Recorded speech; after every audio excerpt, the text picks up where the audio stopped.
तो यहां देखिए, हमने कहा कि माना ये सन इन द सेंटर और सन के चारों ओर ये स्क्रीन दिखाई दे रही है आप लोगों को? नहीं, स्क्रीन शेयर नहीं है, मैं शेयर। सन के चारों ओर ये एक ऐसा पाथ है जिस पर अर्थ मूव कर रही है, ठीक है? तो अर्थ के मूवमेंट का जो डायरेक्शन होता है वो ऐसे होता है। और माना ये अर्थ यहां पर ऐसे मूव करती करती यहां आ गई। अब हमें ये भी पता है कि अर्थ के चारों ओर तो मून भी है।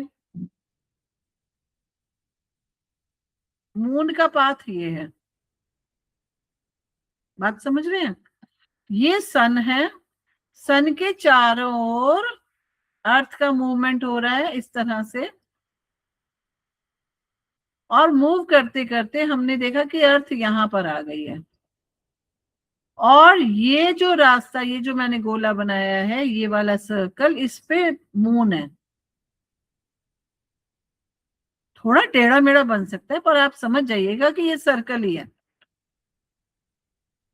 अब जब हम ये देख रहे हैं कि यहाँ पे ये मून रिवॉल्व कर रहा है और अर्थ का रेवोल्यूशन ऐसे हो रहा है, तो ये वाले जो दो कट पॉइंट हैं,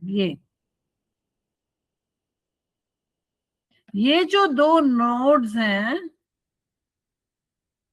हिंदी में इसको बोलते हैं कटान बिंदु। नोड्स जो हैं जहां पर ये आपस में कट हो रहा है, क्या अर्थ के पाथ पे मून के पाथ का ये जो कटान बिंदु है, ये ही राहु केतु है। आगे वाला राहु है और पीछे वाला केतु है। इसको ही बोला गया है राहु और केतु। इनकी कोई फिजिकल एग्जिस्टेंस नहीं है।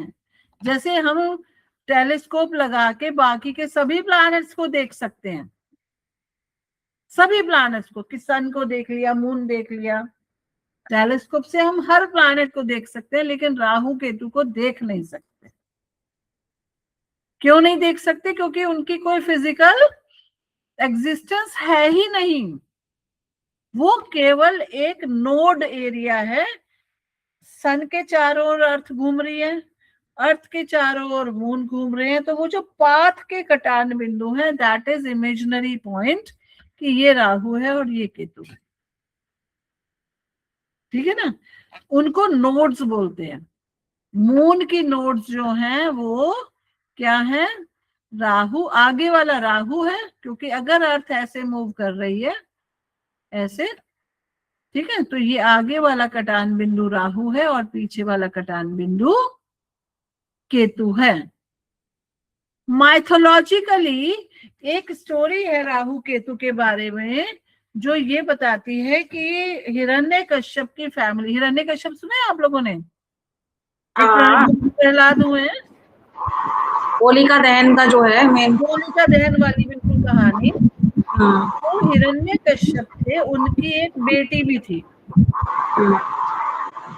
उनका एक बेटा था प्रहलाद, ये तो सबको पता ही है। उनकी एक बेटी भी थी जिसका नाम था सिंहिका। उस सिंहिका के एक बेटा था स्वर भानु। वो ये चाहता था कि मैं ना देवताओं में काउंट हूँ, मुझे देवता बनना है। देवों के देव महादेव वाला जब सीरियल आता था उसमें ये वाली स्टोरी भी सुनाई गई है, लेकिन फिर भी मैं आपको बताती हूँ। तो वो जो सिंहिका का बेटा था वो ये चाहता था कि मैं देवताओं के साथ बैठूं ब्रह्मा के दरबार में। उसने ब्रह्मा जी की बड़ी तपस्या की, लेकिन ब्रह्मा जी ने कहा कि भाई तुम हो राक्षस, तुम्हें मैं अपने दरबार में नहीं बैठा सकता। उसने कहा नहीं, मैं तो, मुझे तो बैठाओ, मेरे को तो चाहिए, मैंने आपकी पूजा की है, मेरा तो वरदान, मुझे तो वरदान ऐसा दो, आप तो किसी को खाली नहीं जाने देते। उन्होंने कहा देखो ऐसा पॉसिबल ही नहीं है। लेकिन उसने हिम्मत नहीं हारी, वो अपनी तपस्या और इन सब में लगा रहा। और फिर जब समुद्र मंथन हुआ, समुद्र मंथन में देवताओं और राक्षसों का सबका वो हुआ कि मिलके समुद्र को मंथन करेंगे और उसमें अमृत निकला। तब स्वर भानु को लगा कि अगर अमृत मिल गया तो ये मैं देव अमर हो जाऊंगा और मुझे देवताओं में काउंट करने लगेंगे। उसको सेकंड ऑप्शन लगा कि मैं अमृत चखता हूँ। और जब वो मोहिनी स्वरूप वाली स्टोरी आपको याद है ना, पता है ना कि विष्णु भगवान ने मोहिनी का रूप लिया और वो सबको अमृत पिलाने लगे। तो स्वर भानु ने देखा कि ये तो हमें तो बाद में देंगे, ये तो गड़बड़ कर देंगे, तो वो सूर्य और चंद्रमा के बीच में जाके बैठ गया भेष बदल के।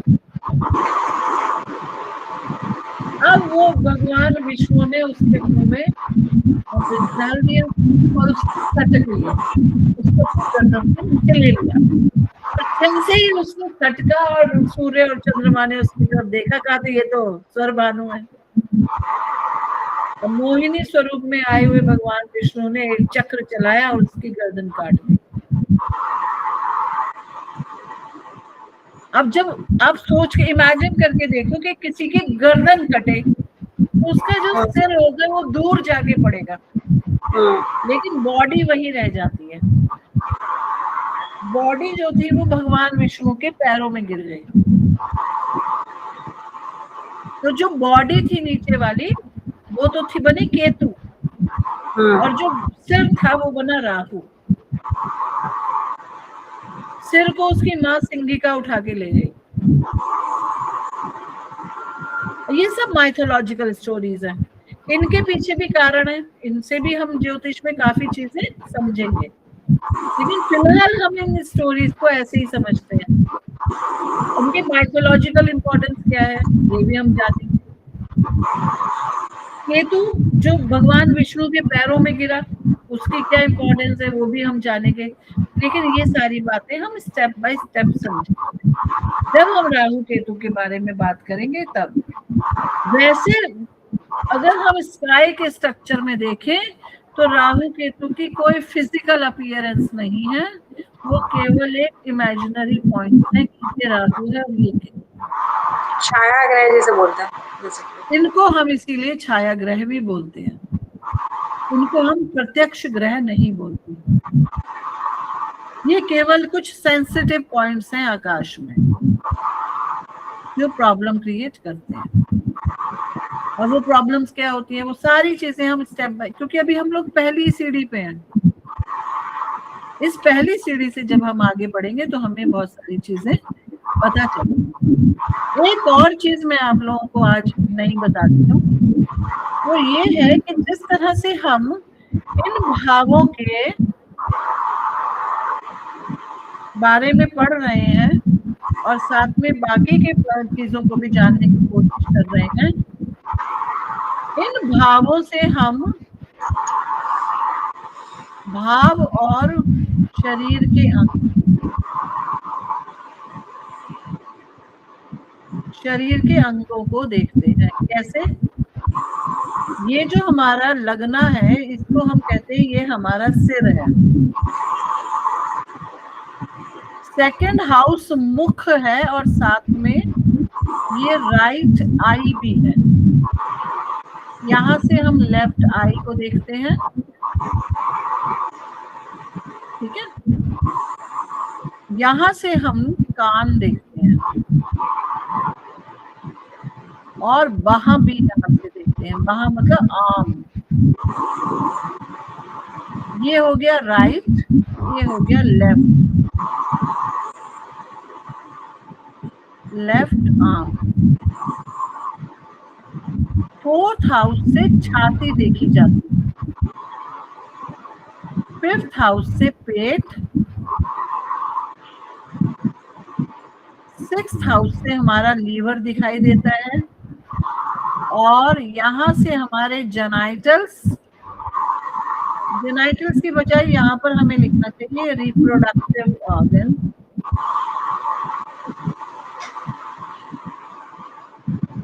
लोअर एब्डोमेन कह सकते हैं। एथ हाउस से हम एनस और जेनाइटल्स देखते हैं।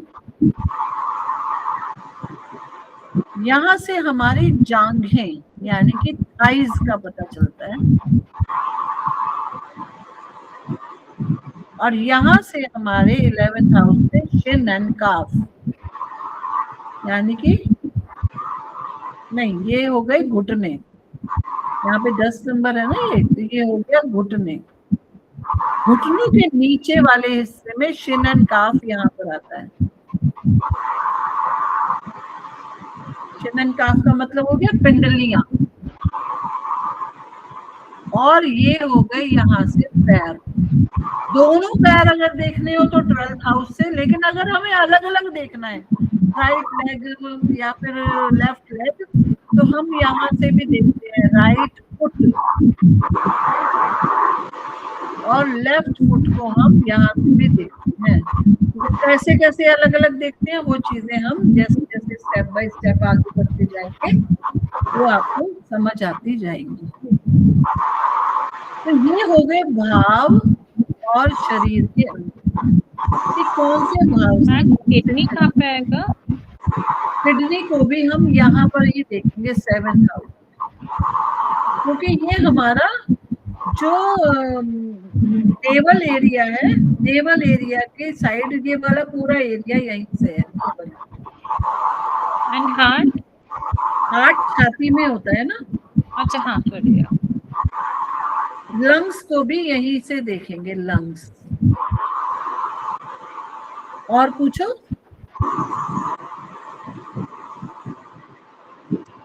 वो समझ आ गया, रिप्रोडक्टिव नीचे हो गया, वो सब हो गया, थाइस भी हो गए, लेग्स भी हो गए। हाँ जी, हमारी ओवरीज हो गई या फिर वूम हो गया, वो यहीं से आएगा सारा। ठीक है। यहाँ जो 8th हाउस, जो यहाँ मैंने लेफ्ट फुट एनस लिखा है, जेनाइटल लिखा है, यहाँ से एक्सक्रीटरी पार्ट्स, एक्सक्रीशन जो हो रहा है बॉडी के वेस्ट मटेरियल का बाहर निकलना, वो सब 8th हाउस से होता है। तो अगर हम कहें तो ये हमारा सिर हमारा ये वाला एरिया पूरा हमारा ठीक है। इस तरह से चीजों को आगे आगे आगे आगे आज आपके पास रिवाइज करने के लिए बहुत कुछ है। बहुत है। हाँ जी, थक गई मैम।